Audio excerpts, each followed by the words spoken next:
એને 4-5 ભાખરી જોઈએ. તો ઘણીવાર ઘંટી ભૂલી ગયા હોય, નોકરી, ટ્યુશન, છોકરાઓને તેડવા મૂકવાના, તો લોટ સવારના ઘંટી ચાલુ કરી દઈએ. કિલો જેટલો દળીને પહેલાં એને ભાખરી કરી દઈએ. કેમ? મારો દીકરો ભૂખ્યો રહેશે. એને સવારે નાસ્તો ન કરે ને, એને બપોરે જમવાનું મોડું મળે તો હાલે, પણ સવારે નાસ્તામાં 4-5. મારો દીકરાને આ જોઈએ. તો આપણા ઠાકોરજી તો જન્મના છે, એને ના જોઈએ? એક વૈષ્ણવ કે અમે વ્રજમાં ગયા ને, તો એ કે અમે જ્યાં ઉતરા હતા ને, એ આવી ચોબાપુરી બનાવે. ત્યાં તો એ કે બધું અપરસ ને હાથ ખાસાને અને આલુની સબ્જી. તો 2-3 દી રહ્યા ને, મારા ઠાકોરજી સવારે એ કે કલેવુમાં ઈલાબેન પાલીને બેન જોઈ તો લે ચોબાપુરી અને આલુની સબ્જી 2 કે 3 દિવસ, અને સવારે ગોરસ આવું દડબા જેવું કે હોય. પછી ઘરે આવ્યા ને તો મારા મિસ્ટર કે હવે આ હેવાયા થઈ ગયા છો, આને કલેવુમાં એ કે આ તું ઓલા ઘરના ઓલા ગાંઠિયા આટલા ધરાવ ને, કાં સેવ ધરાવ ને કાચા, એવું નહીં, કલેવુમાં બનાવ પૂરી. અને એ પછી કે ઘીમાં તળેલી હોય. આપણે તો સારું ઘીમાં આટલું બધું, એટલે મેં કીધું આટલી મોટી તો મને ન ફાવે. એ કે જેવી ફાવે એવી, પણ તારે પૂરી તો બનાવવી પડશે. એ કે તો ઠાકોરજીએ કેવડાવ્યું અમને, પૂરી વ્રજમાં લઈ ગયો. તો હવે તો આજની તારીખ સુધી એ બેન સવારે આટલી મોટી ઘીમાં પૂરી, ચોબા પૂરી અને આલુની 1 આલુ કરે બટેકું, એ ઘીમાં તળી નાખે ને ઉપર એ સિંધાલું ને મરીનો ભૂક્કો ને એ નાખે ને ઠાકોરજીને ધરાવે. મને કહે મારે ઠાકોરજી નહીં લાવે ને, 1 દી પૂરી વિના ન હાલે. એ સાક્ષાત માને છે. એ વાતને તો લગભગ 30-35 વર્ષ થઈ ગયા. એટલે આપણે ઠાકોરજીને સખડી ધરવા માંડ્યા ને, તો મને કે પછી આમ નોકરી કરશે એટલે હોશિયારી ન કરતી, દબડાવી. મેં કીધું હજી તો સખડી ધરવા માંડી ત્યાં બધા મને દબડાવવા માંડ્યા. એ કે દબડાવી તો પડે તને, 7:30 વાગ્યામાં જવાનું, તો અમે રાજી છીએ, તું સખડી ધરસ. પણ રવિવાર હોય તે દી કોક દી આવી ચોબાપુરી ખવડાવજે મને કે. મેં કીધું હા.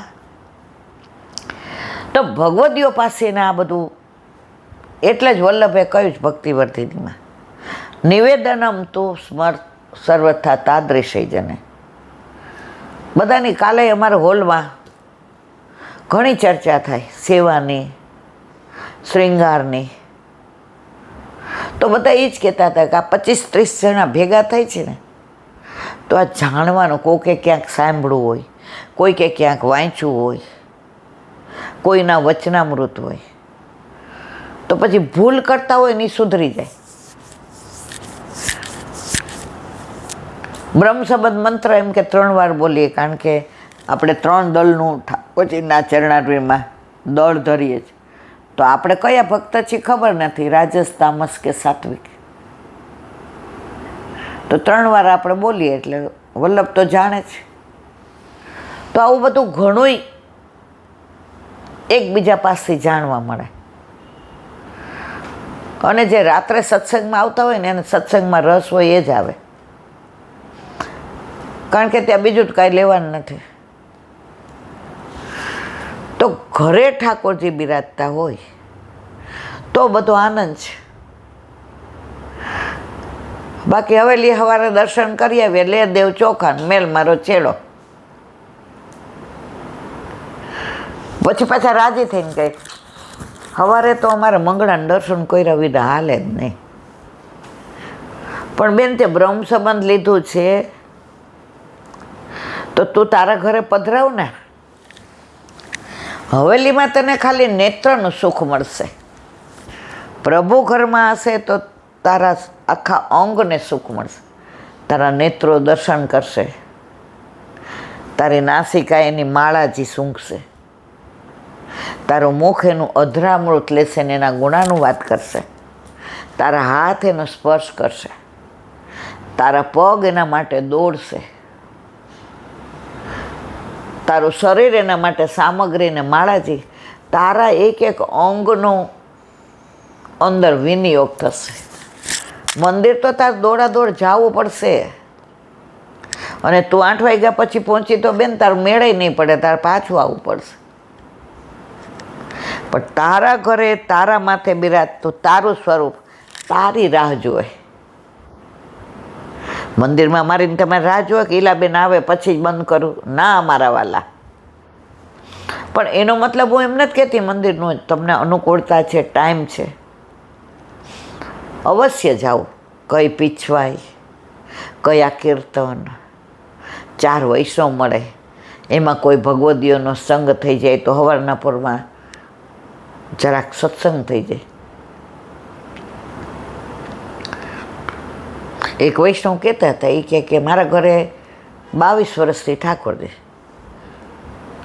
એટલે આ તમારો સત્સંગ સાંભળીએ ને એટલે મેં મારા નણંદને કીધું, એ કે બેન હવે આપણે બે પુષ્ટ કરાવી લઈએ. આજે આપણે સેવા તો એ જ રીતે કરીએ છીએ, પુષ્ટ કરાવાય.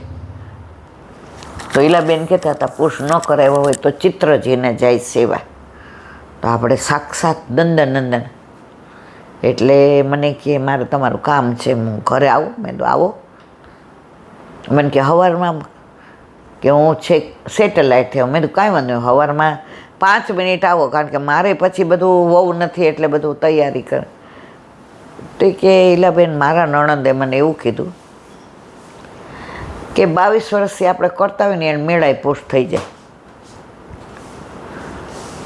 મેં તો લગ્ન કર્યા વિના ભેગા રહેતા હોઈએ તો એની પાછળ નામ પત્ની તરીકે એનું ન આવે, એ ગમે ત્યારે છૂટા થાય, કાયદેસર એકબીજા ઉપર કોઈ હક. મને કે હા એવી હું વાત. મેં તો ઠાકોરજી પુષ્ટ તો કરાવવા જ પડે, અને એ વલ્લભ કુળ પાસે જ કરાવાય. તો બધા 25 વર્ષ સેવા કરે ને કે હાલો આપણા ઠાકોરજી પુષ્ટ થાય, એવું ન હોય. પુષ્ટ તો કરાવવા જ પડે મારવાલા. અને પ્રભુ કૃપાથી કરાવ્યા. નણંદ કે માર નથી, મેં એનો વિષય છે, એને નથી કરાવવા એનો વિષય છે. તમે કરાવ્યા ને? મને કે હા હું કરાવી. મારે કહેવાનો આશય છે કે આવી બીજી વાતો નહીં સાંભળવાની, આપણા ગુરુદેવને જ પૂછવાનું. અને બાળકો સહજ આપણને મળે છે, સહજ આપણી યાર વાત કરે છે, આપણને ક્યારેય ના નથી, અને સાચી સલાહ આપે છે. તો જ્યારે મૂંઝાઈએ ત્યારે પૂછી જોઈએ, જે રાજ શું કરીએ? આપ જેમ આજ્ઞા આપો એમ કરીએ. પણ સેવા વિના ઘર તો ન જ રખાય હો મારા વાલા.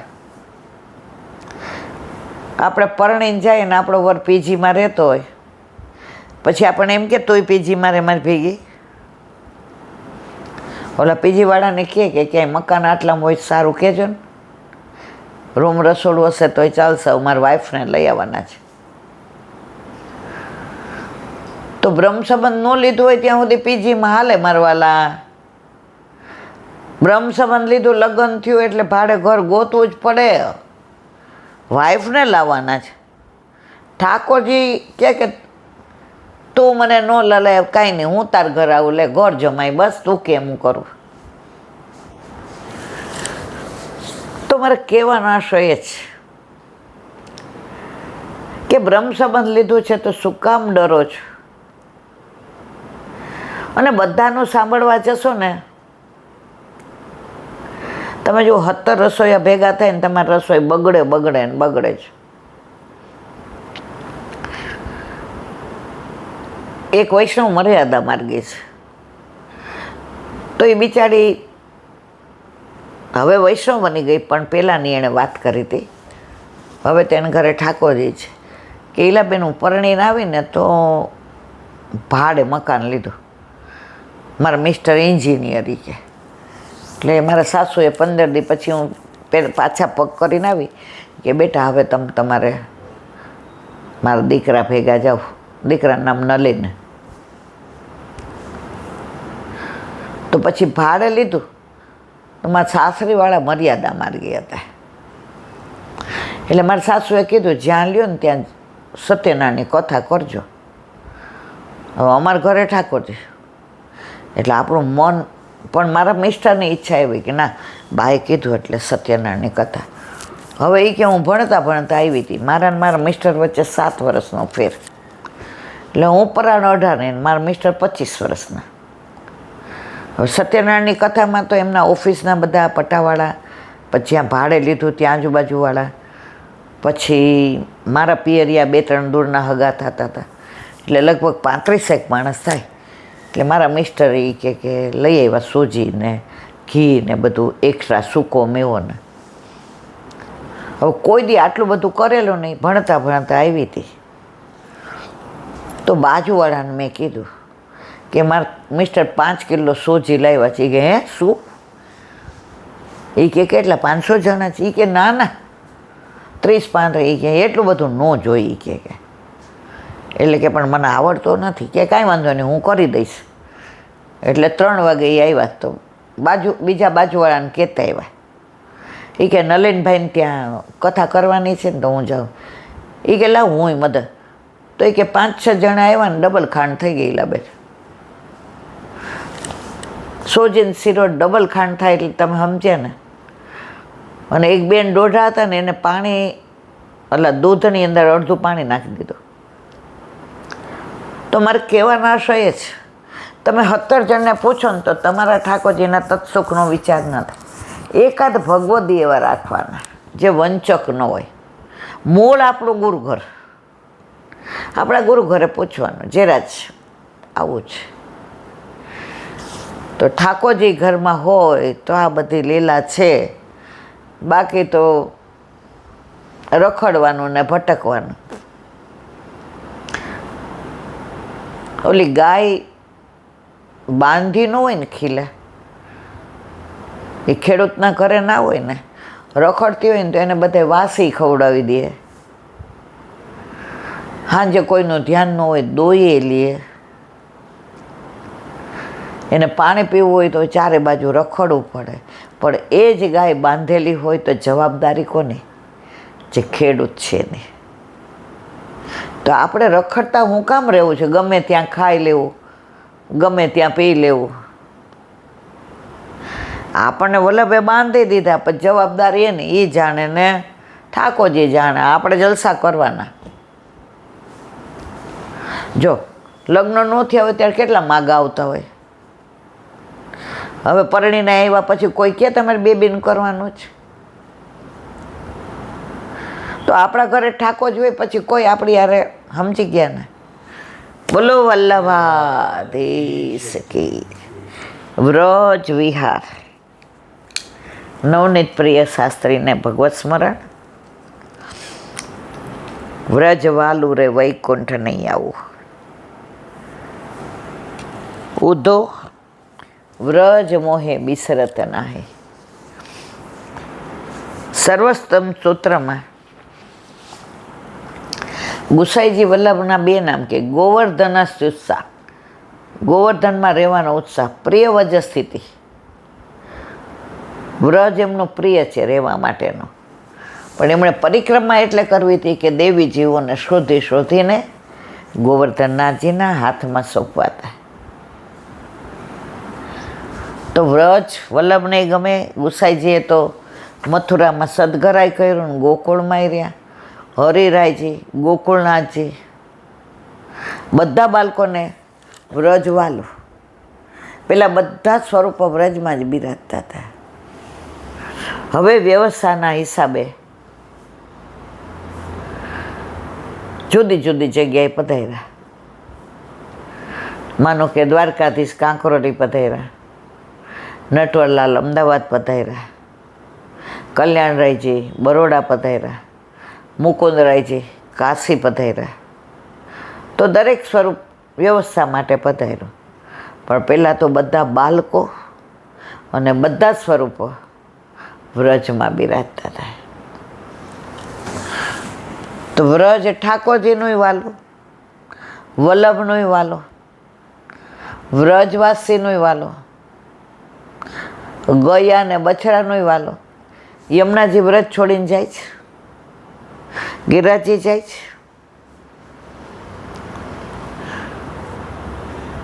વ્રજમાં જ કહેવત છે, ગોકુળની ગાય ને મથુરાની દીકરી નસીબ ફૂટે બહાર જાય. ગોકુળની ગાય અને મથુરાની દીકરી કરમ ફૂટે બહાર જાય. આ વખતે આપણે માનસી ગંગા ગયા, ત્યાં ઓલો છોકરો 20-22 વર્ષનો કેટલો સરસ હતો. ઠાકોરજી અને વલ્લભને સવારે પેલું ચોતરા ઉપર બધું આમ કરીને કેવી સુગંધ આવતી હતી. આમ અંદર જાતા જાતા તો આમ બેહકી ગયા હતા. અને એટલું સુંદર આમ રજ ઓલું છાણ ને બધું કરીને કરતો હતો. એટલે પૂછ્યું કોઈ કે તમે આટલું ભણેલા છો તો કે જેના કરમ ફૂટે વ્રત છોડીને બહાર જાય. ભણવાની એ મારી વ્યવસ્થા છે, પણ વ્રજ કરમ ફૂટે તો બહાર જવાય. તો નસીબ આજે વ્રજમાં આપણે પ્રાગટ્ય નથી લીધું ભલે, પણ વ્રજમાં જવાનું મન તો વારંવાર થાય છે. ભલે હવે તબિયતને ઉંમરને હિસાબે